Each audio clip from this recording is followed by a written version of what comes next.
On va commencer. Préliminaire essentiel.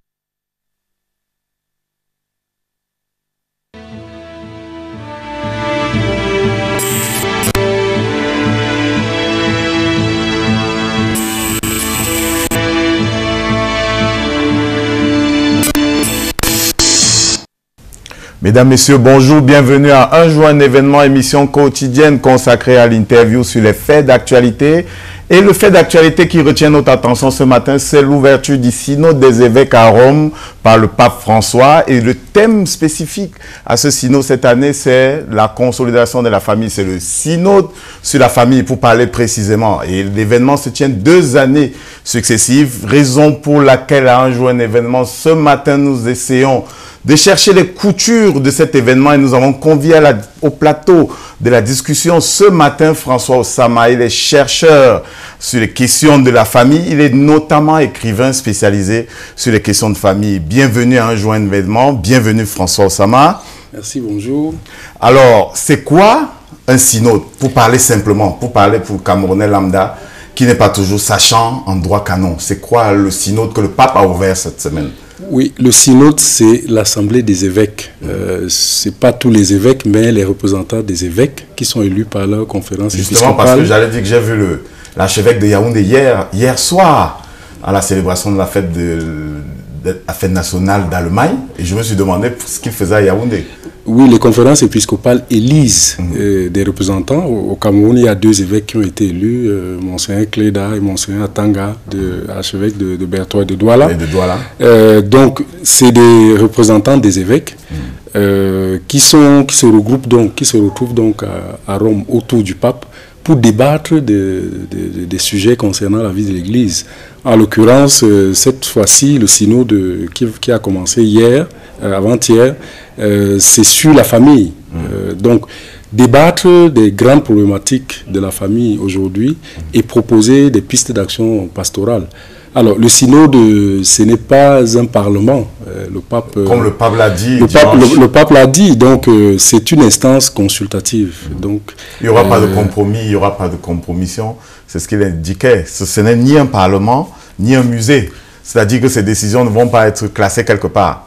Absolument. En fait, c'est une instance qui aide le pape dans le gouvernement de l'Église et donc qui a vocation à proposer un certain nombre de pistes de solutions à partir d'une lecture des défis de la famille. Et c'est le pape, autorité suprême de l'Église, qui décide. Il incarne, bien sûr, en collégialité avec les évêques, il incarne le magistère de l'Église et donc les dernières décisions lui reviennent. Après le synode, il y a une annonciation apostolique, post-synodale, oui, ou une exhortation. En principe, après le synode, le pape généralement va publier ce qu'on appelle une exhortation apostolique post-synodale, où il reprend les grandes conclusions du synode. Mais évidemment, comme je l'ai dit tout à l'heure, il n'est pas lié par les conclusions du synode. Il tire évidemment un certain nombre d'enseignements sur les défis de la famille, sur les solutions qu'on lui propose.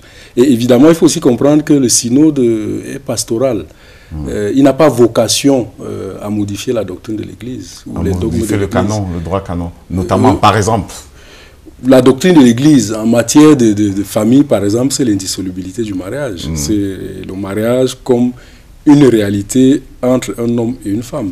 Et normalement, le synode n'a pas... On y reviendra. Je parlais d'exhortation tout à l'heure. En fait, les gens pensent que exhortation, le pape n'a pas de moyens coercitifs, il n'a pas de moyens régaliens pour pouvoir imposer les décisions du synode, ou bien celles qu'il aura adoptées comme décision à la communauté chrétienne ou à la communauté des hommes. En dehors d'exhorter, l'Église fait quoi après le synode? Oui, les décisions du pape s'appliquent à l'échelle de l'Église universelle. Donc les directions prises par le pape revêtent, d'un point de vue juridique ou canonique, un caractère contraignant pour l'Église tout entière. Pour les pratiquants chrétiens? Oui, pour les fidèles chrétiens. Mais évidemment, lorsque le pape, depuis longtemps d'ailleurs, notamment depuis le Concile Vatican II, généralement, le pape, à travers les encycliques, à travers les exhortations post-synodales, le pape ne s'adresse pas seulement aux fidèles catholiques, mais aux hommes, tous les hommes de bonne volonté, c'est-à-dire à tout le monde. L'Église a un message pour le monde. Et comme disait le pape Paul VI, l'Église est experte en humanité. Donc, l'Église apporte sa contribution dans la réflexion sur les grands sujets, évidemment toujours avec la lumière de l'Évangile. Mais cette année, spécifiquement, on parle de la famille. L'année passée, on parlait déjà de la famille. Ça faisait 34 ans à peu près, parce que le dernier synode, avant celui de 2014, qui s'intéressait à la famille, c'était 1980. Ça montre bien que le pape François tient à la famille. Mais quelles sont les menaces à la famille aujourd'hui pour que l'Église consacre 2 synodes de suite à la famille? Quelles sont les menaces des temps modernes? Oui, les menaces sont évidentes. La famille est extrêmement menacée. Et on le voit, sans faire de grands discours, on peut regarder autour de nous, hein, la multiplication des divorces, la redéfinition même de la famille, qui n'est plus comprise comme le père, la mère et l'enfant. Voilà, c'est-à-dire des tentations même de modifier le sens anthropologique du mariage, de la famille, en incluant des unions de même sexe, des personnes de même sexe, comme on a vu en Occident. Donc, la famille a un rôle central à jouer. L'humanité part de la famille. L'humanité est famille. Mais la famille ne peut jouer son rôle anthropologique et son rôle social que si elle a un format précis. L'indissolubilité, la transmission de la vie qui doit se faire dans le cadre de la famille. À partir du moment où il n'y a plus ce format, il est difficile à la famille de remplir son service à la société. La famille rend service à la société. C'est de l'institution de base de la société. Mais il y a d'autres menaces. Il y a la guerre, il y a le terrorisme. On aurait pu faire des synodes, consacrer le thème de synode au terrorisme, à la guerre, à la famine, plutôt qu'à la famille. Quand ça revient, est-ce que, comme on le dit simplement, comme on le dit trivialement sous certains lambris, est-ce que c'est parce que l'Église veut parler de l'homosexualité, mais n'ose pas le dire clairement?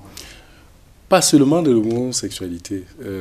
La famille est en crise. Oui. Je l'ai dit tout à l'heure, ça revêt... Le divorce, c'est pas nouveau? C'est pas nouveau, mais il y a une amplification sociologique. Et non seulement une amplification sociologique, mais le problème qu'on a, le grand défi actuel de la famille, ce n'est pas tant l'existence de ces modèles qui sont opposés à la vision chrétienne du mariage, mais c'est qu'on veut les normaliser. C'est ce qui est quand même très spécifique dans les temps qu'on vit. C'est le cas du divorce. Aujourd'hui, le divorce devient quelque chose de normal, même dans notre société. Vous savez que dans la société, si on prend la société africaine, le mariage était sacré. Oui. Et l'échec du mariage, c'était l'échec de la société. Oui. Donc on ne banalisait pas la séparation des conjoints. Or aujourd'hui, c'est banalisé. Des jeunes se marient, un an après divorce, et poussés parfois même par... les vieux. Voilà, poussés même parfois par les familles. Donc, il se trouve que l'ordre juridique, aujourd'hui, s'est mis à normaliser en accordant une reconnaissance à un certain nombre de modèles. C'est le cas du divorce avec le consentement mutuel, qui facilite le divorce. Heureusement, on n'a pas encore le consentement. C'est fréquent en Occident. En Occident, mais ça arrive ici. On constate malheureusement que ça arrive ici aussi. J'ai parlé des unions de même sexe en Occident. Donc, le problème, lorsque on parle d'homosexualité, ça a toujours existé. Oui. Mais le problème, c'est qu'on veut normaliser. On veut faire croire que c'est moralement acceptable, que c'est socialement acceptable. C'est tous ces problèmes qui appellent une réponse urgente. Et les évêques peuvent-ils faire face à l'homosexualité? Notamment, on connaît les puissances endogènes qui parfois encouragent l'homosexualité. Est-ce que l'Église peut faire face? Est-ce que le pape et les évêques peuvent y faire face? On sait, on soupçonne le pape Benoît XVI d'avoir déposé sa soutane en raison de ses positions contre l'homosexualité, contre les menaces modernes à la famille. Est-ce que François pourra tenir? Il va tenir parce que le problème, l'Église n'est pas une institution comme une autre. La seule chose que l'Église a, c'est l'Évangile qu'elle propose. Donc la mission de l'Église, c'est de proposer l'Évangile qui est clair en matière de famille, de mariage. Et donc, il n'est pas dans le pouvoir de l'Église visible qui a à sa tête le pape. Il n'est pas dans son pouvoir de changer l'Évangile. Donc l'Église exhorte, comme vous l'avez dit tout à l'heure, l'Église propose, l'Église veut montrer la lumière du Christ au monde. Et cette lumière du Christ-là inclut la loi naturelle, la loi morale, qui... Parce que c'est un peu ça le point de crispation du débat aujourd'hui, c'est la question de la miséricorde. Mais la miséricorde ne s'oppose pas à la loi. Mais dites-moi, François Osama, est-ce que l'Église, est-ce que les évêques qui sont réunis à Rome ont conscience, ont pris à bras le corps la question de l'homosexualité? Est-ce qu'on en parle? Est-ce qu'entre les évêques, on en parle? On se dit qu'il faut bouter hors de notre société cette pratique-là. Surtout que le synode se tient à Rome, qui est en plein cœur de l'Occident, qui a validé les mariages homosexuels. Oui, les évêques, une grande majorité, hein, mais qui est quelques voix discordantes. Je crois que vous suivez les médias. Oui.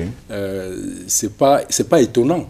Mais je pense que dans leur immense majorité, les évêques africains se sont prononcés de manière très claire là-dessus. Ils se sont réunis à Accra au mois de juin dernier avec Monseigneur Cléda, le cardinal Toumi, le cardinal Sarah. Ils ont été très clairs que c'est des évolutions que nous ne pouvons pas accepter. Évidemment, comme vous l'avez dit, les pressions sont immenses.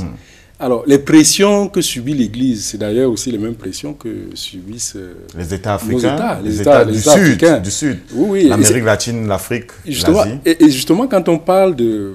Les gens se demandent pourquoi un synode. Justement, c'est ça un peu la gravité des évolutions que nous vivons actuellement. C'est que on veut les imposer à l'échelle universelle. Et l'Église se positionne comme le dernier rempart contre l'Église, contre l'union homosexuelle. On va le définir comme ça. Oui. Alors, vous avez apporté cette contribution au débat. Alors, c'était au lendemain du synode 2014. Quelle est votre lecture personnelle sur le synode, sur la famille? D'abord, l'opportunité de tenir un synode 3 fois en moins de 34 ans, 2 fois en 2 ans. Quelle est la contribution que vous avez apportée dans cet essai? Alors, le synode est opportun, je l'ai dit tout à l'heure. C'est vrai que celui de 1980 est assez récent encore, 34 ans sur l'échelle de l'histoire de l'Église, qui a plus de 2000 ans. Dieu. Oui, c'est pas énorme, mais je l'ai dit tout à l'heure que un certain nombre de problèmes déjà traités par le synode de 1980 et qui avait d'ailleurs donné ce formidable document qui est l'exhortation apostolique Familias Consortio, que l'on considère comme l'un des documents majeurs, n'est-ce pas, du pontificat de Jean-Paul II. Il y a des très belles choses. Mais malheureusement, il se trouve que dans l'Église, on a eu du mal à s'approprier vraiment cet enseignement de Saint Jean-Paul II.